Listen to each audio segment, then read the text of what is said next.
This is the 8-9 combo. I'm Brett McKay and Harry Jones. This is a special little video just for YouTube.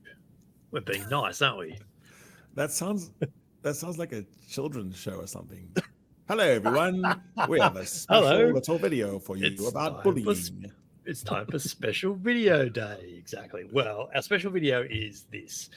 Throughout the Rugby Championship, you'll have heard us mentioning our partnership with Chasing the Sun 2, and it has some very exciting news. Chasing the Sun 2 is now available to watch on Rugby Pass TV. So, alongside the original series detailing the 2019 Rugby World Cup win in Japan, Chasing the Sun 2 brings you the exceptional behind the scenes insight into the 2023 Rugby World Cup win in France. Over 5 great episodes. Just head to rugbypass.tv, sign up for free, and watch it wherever you are in the rugby world. And we're really excited about this, Harry. It's been fantastic partnering up with the guys at TNW, and it's been so cool to tease this out for as long as we have. But finally, we now have a date, and people can watch it now, which is going to be great.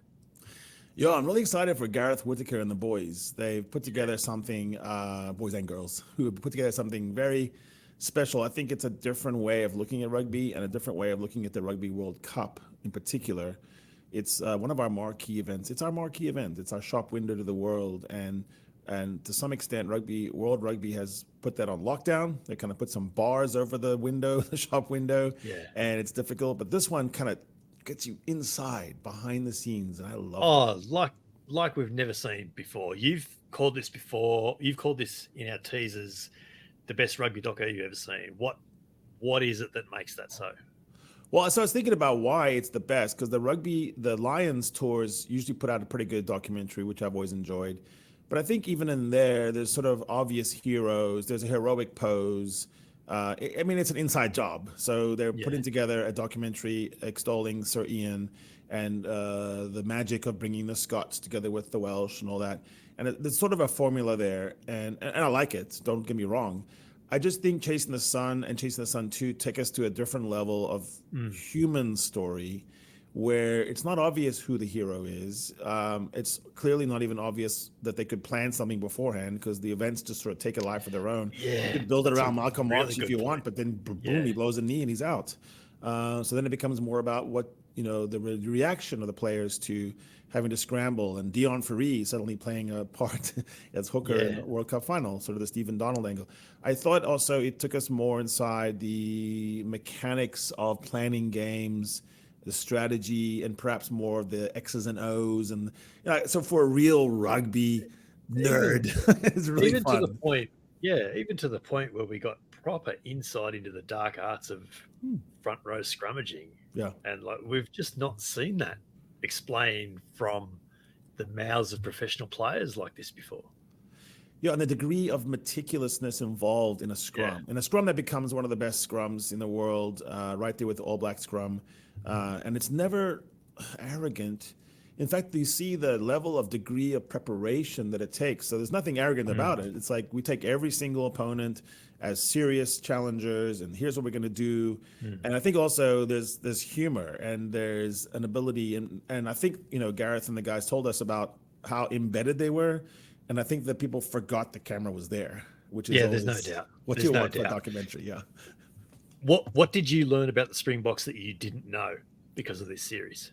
So the most fascinating scene for me is where Rossi intuits that he's got to get Dwayne, Eben, and Sia on the same page, which is an application that we can use in life in general, in families, in business. There's sometimes if your three top salespeople aren't on the same page, the business is not going to work, and you kind of have to go, hey, you 3 guys go into a room and don't come out until you've made your piece and you figured it out.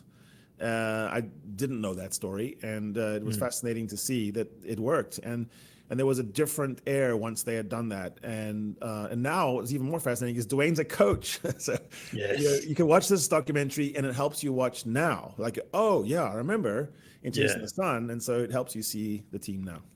What will people see over the 5 episodes of Chasing the Sun 2? What's the big takeaways? I think, the journey of a World Cup preparation, how long it is, how intense it is, how deeply emotional it is.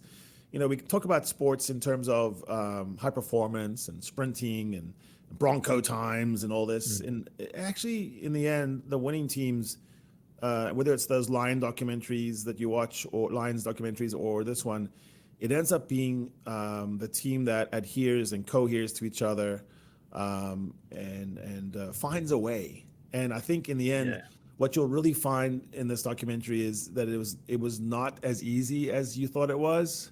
And there were so many things along the way that could have just fallen flat. There was 3 things for me in it. There was all the players had their own stories about it, so it was about them individually. But then it was also about the team, and there was a big message of the team being bigger than you, and you saw that that was highlighted beautifully when they select the team for the final, and they leave guys out. There's disappointment, but we need you to park that and get the guys ready to play. But then ultimately, the bigger message is it's not just about you, it's not just about the team, it's actually about South Africa. Yeah. And that's where the storytelling in these series is just exceptional. Where for you does it rank among the great sports docos? I think the only one I've even come close to actually is one about Bjorn Borg and John McEnroe, where they showed the duel, the rivalry, was also the magic, the animosity turning into friendship. I found that to be very compelling. I've also seen one that took us inside the world of downhill skiing. The visuals were amazing. So I think Chasing the Sun to me is the best one because it has the camera.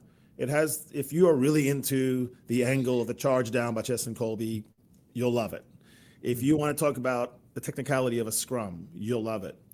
But I think on top of that was kind of that, it was a deeply emotional, hard to keep a dry eye at various moments. And I think a documentary is no good unless you can tug the heartstrings and get inside there.